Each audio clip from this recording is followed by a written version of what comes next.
Hey guys, welcome back to my channel.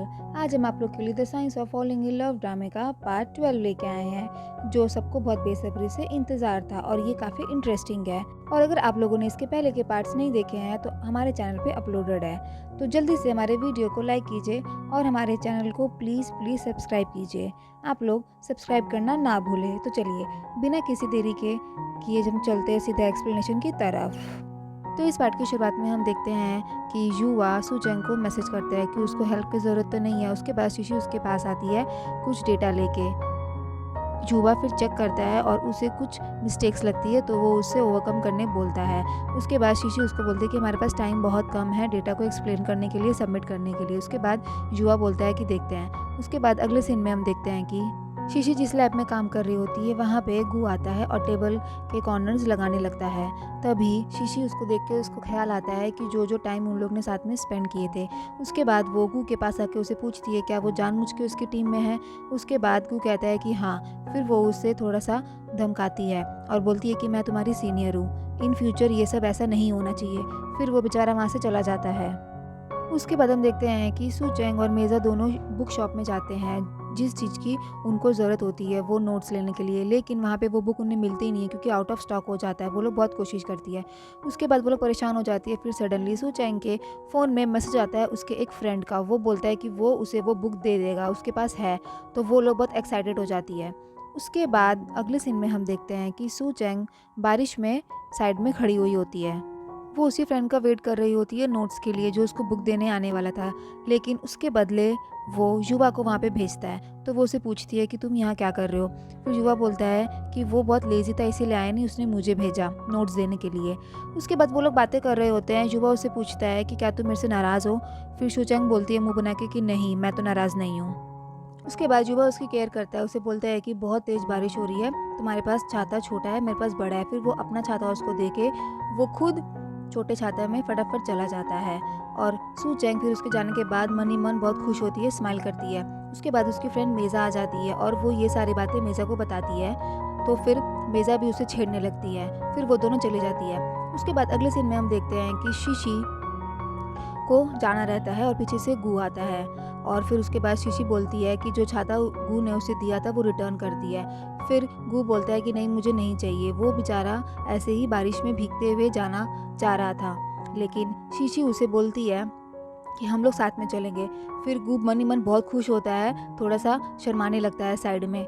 फिर वो दोनों एक ही छाता शेयर करके जा रहे होते हैं। उसके बाद अगले सीन में हम देखते हैं कि जाफर उसका फ्रेंड बैठ के बात कर रहा होता है कि शू चेंग प्रोबेबिलिटी थ्योरी के बारे में इतनी नर्वस क्यों है। उसके बाद उसका फ्रेंड बताता है कि उन लोग के प्रोफेसर वैंग है, वो भी प्रोफेसर डू की तरह बच्चों को फेल करते हैं। फिर वो लोग खुद सोचते हैं कि हाँ, तब तो नर्वस होना सही बात है, मैं खुद होता उसकी जगह तो मैं भी नर्वस होता।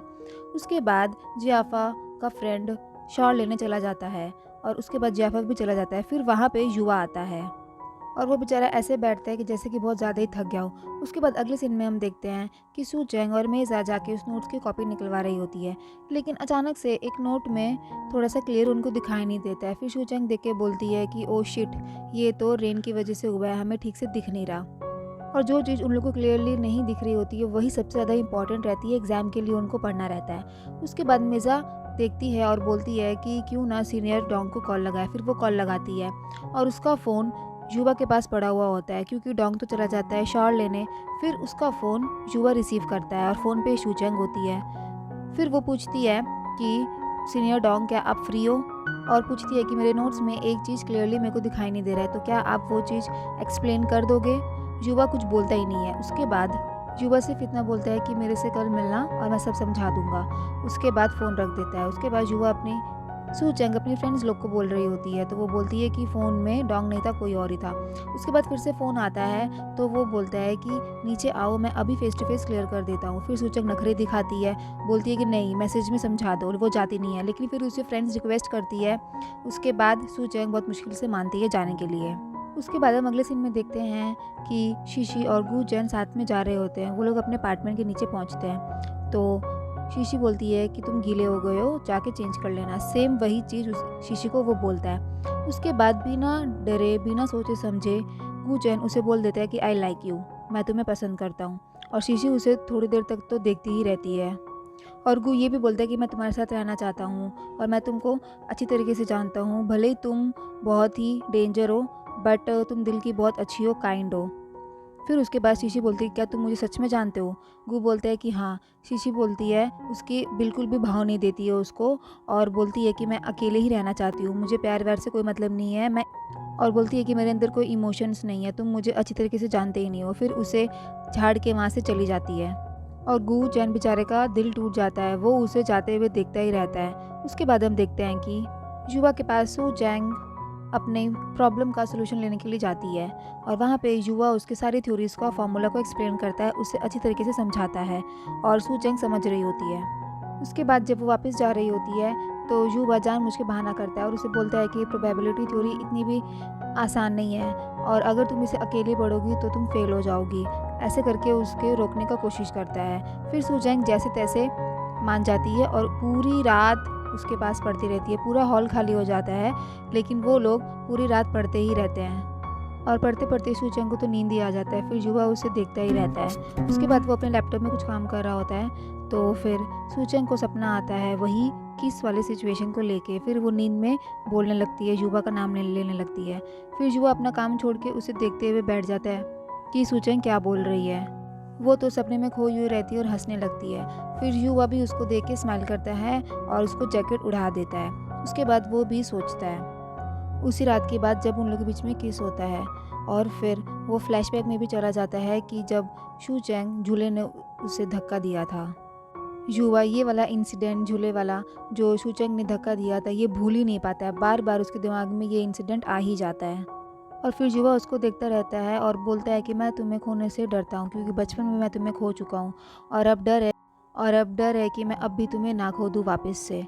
उसके बाद अगले सीन में हम देखते हैं कि मिड टर्म एग्ज़ाम को सिर्फ 10 दिन बचे होते हैं और 10 दिन वो लोग सब ज़ोर शोर से मेहनत कर रहे होते हैं। उसके बाद वो दिन एग्ज़ाम आ ही जाता है जिस दिन एग्ज़ाम होता है। वो लोग एग्ज़ाम हॉल में बैठी रहती है और सुचेंग की फ्रेंड वो चॉकलेट मांगती है, वो उसे चॉकलेट पास करती है और बोलती है कि जब क्वेश्चन पेपर आएगा तुम पैनिक मत होना, वो उसे समझाती है। उसके बाद उन लोग को एग्ज़ाम होता है। सुचेंग को क्वेश्चन पेपर लगता है कि सिंपल है, गुचेन को लगता है कि इंटरेस्टिंग और किसी को पेपर हार्ड लगता है। उसके बाद उन लोग का एग्ज़ाम खत्म होता है, वो लोग सब बाहर निकल जाते हैं। उसके बाद अगले सीन में हम देखते हैं कि युवा और सारे सीनियर्स एक साथ एक्सपेरिमेंट रिसर्च करने के लिए कुछ बात करने होते हैं और उसके बाद युवा बोलता है कि सारे पोस्टर्स लेके आके स्कूल के गेट के आगे मिलो।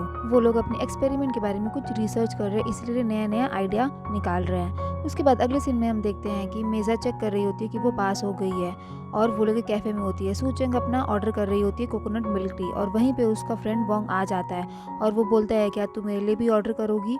फिर सूचेंग उसे बोलती है तुम्हारे पास मनी है, फिर वो बहाने करने लगता है। उसके बाद अगले सीन में हम देखते हैं कि शू चैंग सीनियर डोंग को थैंक यू बोलने आती है क्योंकि उसने प्रोबेबिलिटी थ्योरी का नोट्स भेज के उसकी हेल्प की थी और उसके लिए मिल्क टी भी लेके आती है। उसके बाद सीनियर वोंग तो ऐसे रिएक्ट करता है जैसे कि वो नोट्स उसके नहीं है और रियलिटी में वो उसके नोट्स नहीं थे, वो युवा के नोट्स थे। उसके बाद वो बोलती है कि युवा ने कहा कि ये नोट्स तुमने भिजवाया है। उसके बाद सीनियर वोंग समझ जाता है कि ये हैंडराइटिंग युवा की है।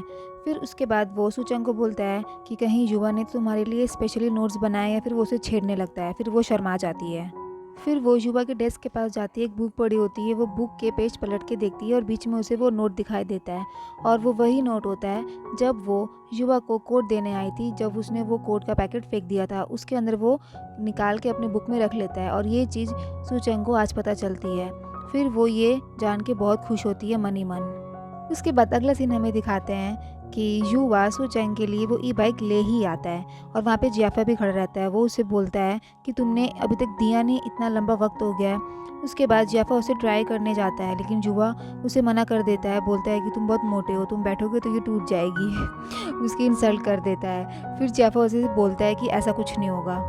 फिर युवा अपने बैग से स्टिकर्स निकालता है और जियाफा देखता है तो वो बोलता है कि तुम लड़की लोग का माइंड समझने लगे हो, तुम चेंज हो गए हो। फिर जियाफा वहाँ से चला जाता है। उसके बाद अगले सीन में हम देखते हैं कि गू कंप्यूटर में प्रोजेक्ट को चेक कर रहा होता है और उसी के एक्नॉलेजमेंट में उसका लास्ट में नाम होता है। वो देख के बहुत खुश होता है। तभी वहाँ पे जियाफा आ जाता है और बोलता है कि ये एक्सपेरिमेंट शीशी के एक्नॉलेजमेंट में तुम्हारा लास्ट में नाम दिया है और फिर वो ऐसे बिहेव करता है जैसे उसको पता नहीं है। फिर जियाफा उसको अपने काम के लिए बुलाता है, लेकिन वो कोई ना कोई बहाना बना देता है, मना कर देता है और वहाँ से जल्दी से निकल जाता है। उसके बाद हम देखते हैं कि गू लिफ्ट के आगे खड़ा हुआ होता है और अपने फ़ोन में एनीपॉप गेम खेल रहा होता है। और जब लिफ्ट का दरवाज़ा खुलता है तो सामने शीशी होती है, वो भी अपने फ़ोन में एनीपॉप गेम खेल रही होती है। फिर दोनों एक दूसरे की तरफ देखते हैं और फिर वो शीशी लिफ्ट से निकलती है, हंसते हुए निकलती है। फिर उसके बाद शीशी भी को भी थोड़ा-सा उसके लिए कुछ न कुछ फीलिंग कहीं न कहीं होती है। उसके बाद अगले सीन में हम देखते हैं कि युवा सूचेंग की ई-बाइक को मॉडिफाई कर रहा था और वहीं पे इतने में ही सूचेंग उसके पास आ जाती है। फिर उसके बाद युवा उसे बोलता है कि ये ई-बाइक तुम्हारे लिए, जो मैं तुमको गिफ्ट करना चाहता था। सूचेंग मन ही मन बहुत खुश हो रही थी और मुस्कुरा भी रही थी। उसके बाद युवा के फ्रेंड्स आ जाते हैं क्योंकि वो बैनर तैयार हो जाता है और उन्हें काम करने के लिए जाना होता है। वो लोग युवा को आवाज़ देते हैं।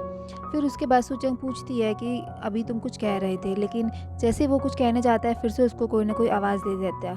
फिर उसके बाद वो ई-बाइक की चाबी पकड़ा के सूचेंग को हेलमेट पहनाकर वहाँ से तुरंत निकल जाता है। उसके बाद हम देखते हैं कि सूचेंग अपने फ्रेंड्स के पास ई-बाइक लेके जाती है, उन लोगों को दिखाती है। वो लोग ई-बाइक देख के बहुत ज़्यादा खुश होती है। फिर मेज़ा उसे रियलाइज़ करवाती है कि युवा भी उसके लिए फीलिंग रखता है। फिर वो उसे सब कुछ बताती है जो युवा ने उसके लिए किया। उसके लिए नोट्स बनाया, उसको अम्ब्रेला दिया, उसके लिए ई-बाइक खरीद के दिया, उसको कितना हेल्प किया रात भर। तो फिर ये सब सूचेंग को सोच के बहुत अच्छा लगता है और बोलती है कि हाँ, मेरी ही गलती रहती है, मैं ज़्यादा गुस्सा करती हूँ। फिर ये सब उसको रियलाइज़ करवाती है, वो लोग ये सब बात कर रही होती है। फिर मेज़ा बोलती है कि तुम बहुत लकी हो जो तुम्हें युवा जैसा लड़का मिला। उस दिन सूचेंग की तो खुशियाँ एकदम सातवें आसमान पे ही होती है। उसके बाद अगले सीन में हम देखते हैं कि युवा और उनकी टीम को एक्सपेरिमेंट करने के लिए कुछ लोग चाहिए होते। तभी वो लोग वहाँ पे रास्ते में बैठ के आइडिया लगाते हैं कि फार्म एग्स सेल करने के लिए, और बदले में उन सबको 400 यार्न्स मिलेंगे एक्सपेरिमेंट कंप्लीट करने के लिए। वो लोग बड़े बड़े पोस्टर और बैनर सब तैयार कर लेते हैं और कोशिश करते हैं कि कोई तो उनके पास आए। फिर एक लेडी आती है, उन लोग के पास रुकती है, लेकिन वो लोग सब ऑफ़र करते हैं, लेकिन वो उन लोग का ही पोपट बना के चले जाती है और उन लोग का मुंह बन जाता है बेचारों का।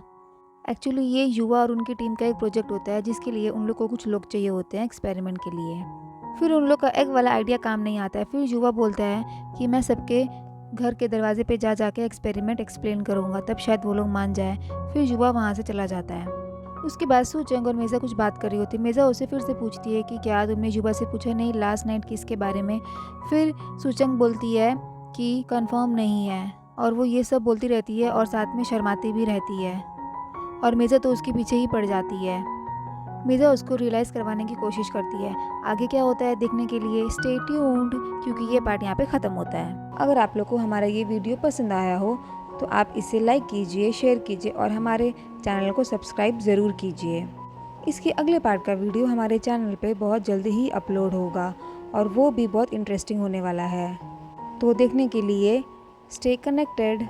तब तक के लिए बाय बाय।